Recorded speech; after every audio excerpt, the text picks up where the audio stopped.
السلام عليكم ورحمة الله وبركاته. أنا أحمد، مربي دواجن في بطاريات. حبيت أتكلم معاكم عن حاجة مهمة جدا عن تربية الدواجن. عايز أقول لكم بسم الله ما شاء الله، بسم الله ما شاء الله.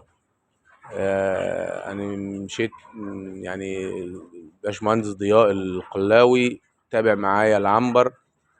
بسم الله ما شاء الله. العنبر عندي الفرخ يعني معدي 2 كيلو ونص، 2 كيلو يعني المتوسط 2 كيلو ونص. بسم الله ما شاء الله، يعني حاجة يعني تفرح القلب، يعني بسم الله ما شاء الله.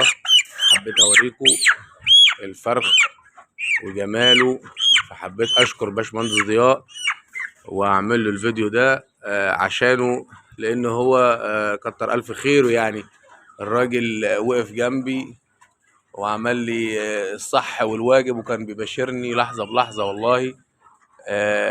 بسم الله ما شاء الله. يعني من ساعة ما مشيت معاه فكتب لي العلاج المناسب، وكان بيبشرني يوم بيومه، وكان بيديني العلاج والتركيبات المظبوطة اللي تمشي مع الفرخ وتناسبه في كل أوضاعه يعني. وكان بيبشرني لحظة بلحظة فعلا يعني. فأنا حبيت أكافئه بالفيديو ده عشان خاطر يعني الراجل ده يعني أقل واجب يتعمل له، يعني إن هو ده مجهوده بصراحة وده خبرته، والراجل محترم جدا جدا.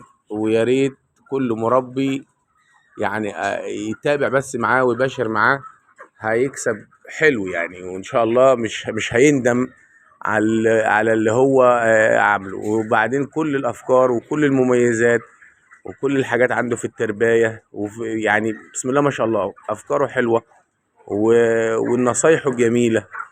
فاحب اقول لكل واحد حب ان هو يتابع مع الباشمهندس ضياء، يعني يتفرج على الخير ان شاء الله اللي هيحصده من ورا الخير ده يعني.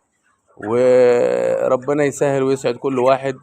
وحبيت اقول لكم الكلمتين دول يمكن اساعد اي واحد مربي ان هو يعني يلاقي خبرة حلوة، ويلاقي واحد مثلا اتعلم من اخطائه وبدأ ان هو يلاقي حاجة كويسة ويفيد بها الناس يعني. وشكرا، السلام عليكم ورحمة الله.